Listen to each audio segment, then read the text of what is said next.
Chapter 5. At dinner one night, partway through our second week, I asked Noah to tell me about the city. Now that we're working together, we have taken to share meals and stories too, where our first conversations were like trading cards, each of us collecting basic information about the other, trying to make a set. Now we take over cereal or sausages about science and politics and religion and all the things that come into our mind that I want to know more about. He says I must have had a pretty poor education, and when I think about all the different and small town schools I went to and where I end up, I can't disagree. I don't mind so much when Noah tells me the truth, which he often quite does. Now that we spend a lot of time together, the idea the truth is hurtful puzzles me. Seems like lying to a person does all the damage. I had to teach myself most things. I told him the other day, from library books and TV shows mostly, or watching what other people do. And autodidact, then he answered, and then he explained what that word meant. I said there would probably be a nicer sounding word for something as important as growing yourself up. Indeed, he said with a smile, because he seemed to like truth from me too. When he asked me what it is exactly that I want to know about New York, I shrug and say whatever it is he thinks I should know. Things that might be not be so obvious when I look left, right, up. Here are some interesting things he shares with me out over takeout Chinese. There are 472 subway stations operating around the city, transporting 5.5 million people from here to there each day. It is in fact important to stand back from the platform like the announcer says, because each year something like 150 New Yorkers get stuck by the 400-ton trains whizzing by. How many does it take? I asked, and Noah says around a third of the people hit by trains are fatally injured, which makes me wonder about the ones who survive. There are plenty of hospitals to help with that, he assures me. Ambulances are dispatched from city-run and private operators, hurtling towards traffic accidents and fires and all kinds of private disasters 1,000 times a day. A person dies every 9 minutes in New York City, but 2 babies are born in the same amount of time. So you never know if the ambulance is speeding towards life or death when you hear it pass by. I'm getting used to the sirens, I say, and Noah nods. Best that you do, baby Joan, lest they become the only thing you hear. When he tells me there are more than 6,000 places of worship around the city, we stop to consider all the leaps of faith people make, the deities they pray to.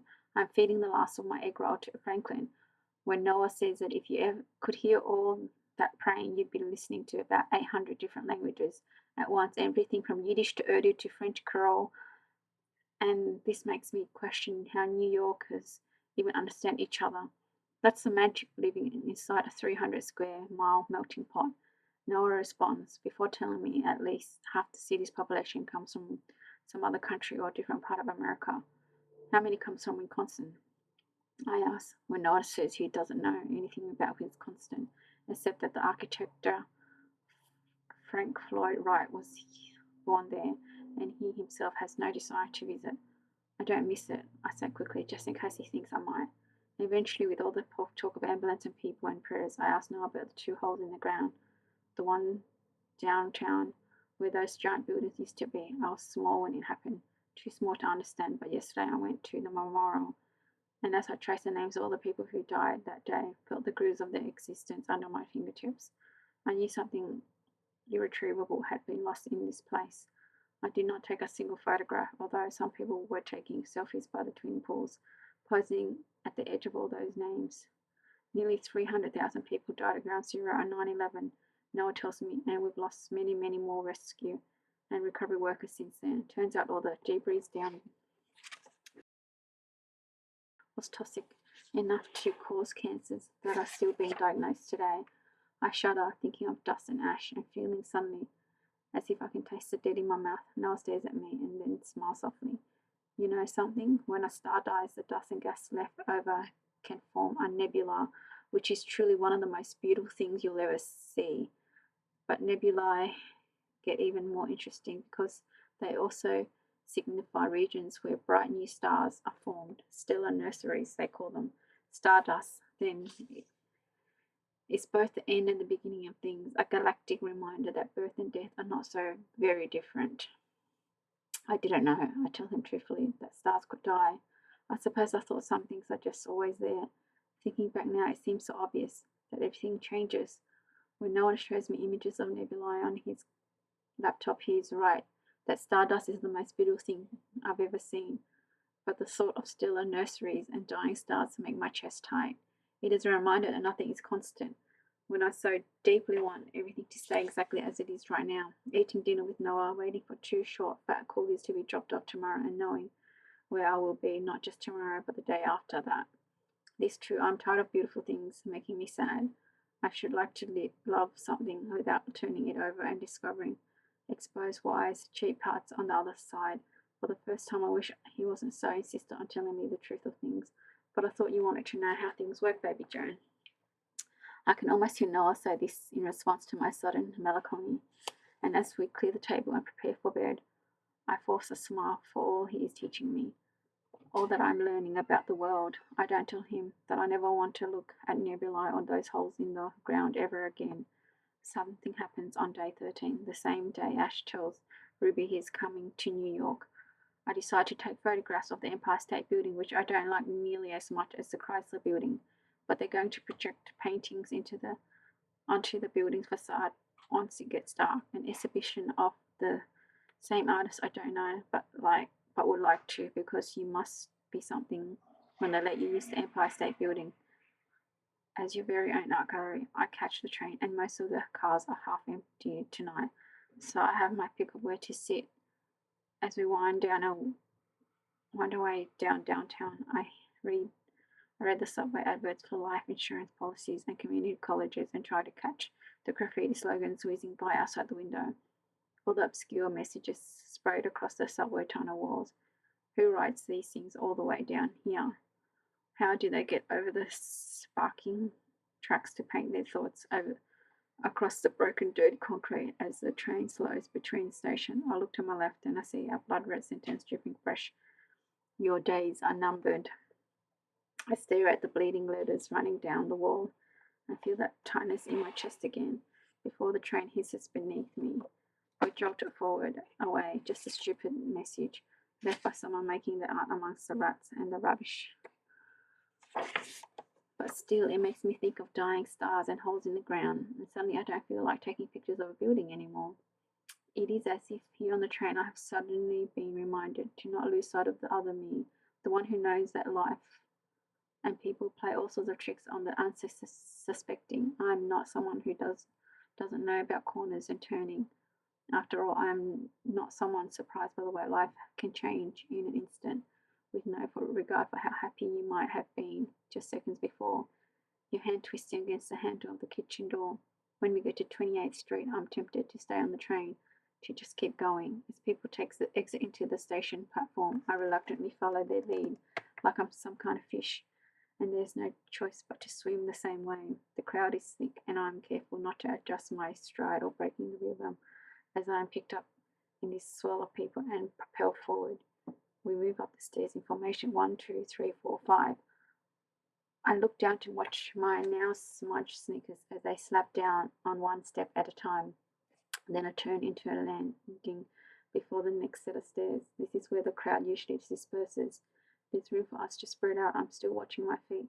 When I start getting knocked by people passing on my left, it's as if they're doing it on purpose, leaning into my path, one after the other, and I soon realize each person butting up against me is in fact shifting away from an obstacle on their own left. I look over around them and catch a glimpse of something on the ground. It takes me a few seconds to comprehend that this obstacle people are moving around and away from is in fact a man lying on the ground. He's flat on his back and his shirt is unbuttoned, exposing a smooth, dark chest that I catch in flashes between legs, shopping bags, coats. I soon see he's young, more a boy than a man, and I push back against the people rushing by, shift sideways through the crowd until I'm standing right in front of him, over him. His eyes are closed, his lips pressed together, and I can't tell if he's breathing. I want to lean down and put my hand to his boy's mouth, feel for warm air, but I can't seem to make my arm move. People continue to move around us. Some look over their shoulders once or twice, but nobody else stops. It's as if my body's listening to the unspoken warning. Danger, stay away, this is not safe for you. But up close he looks like a sleeping child. If my arms won't move towards him, my feet won't let me walk away. Soon it's just the two of us. A young man laid out on his back and me hovering over his body, unsure of what to do next. His feet are bare, dusky pink, soles caked in mud. He must be freezing. I think this is the same time. I reach down, remove my sneakers and then my socks. They are white, thick and new, and I think of Noah as I wrestle one of these socks, then the other into this young man's feet. I would give him my shoes next if his feet were small enough. He doesn't stir as I touch him, but I can feel the warmth of his body. I know what dead bodies feel like, not like this, emboldened. I kneel down, I pull his shirt close, fumble with a middle button to fasten the threadbare material across his chest, and then lean back on my now bare heels and start to cry. Is this all I can do? Give him my new socks, cover his chest? This is somebody's baby. Some day soon it's coming, I will think. Doesn't he know I'm someone's baby? Doesn't he know that I was beloved? But right now I'm fighting back tears for this child lying on a slab of concrete halfway underground, walked over as if he's not there. As another train arrives and I hear people swarm towards the stairs, I take a $10 bill out of my purse and gently tuck it into the pocket of my boy's shirt.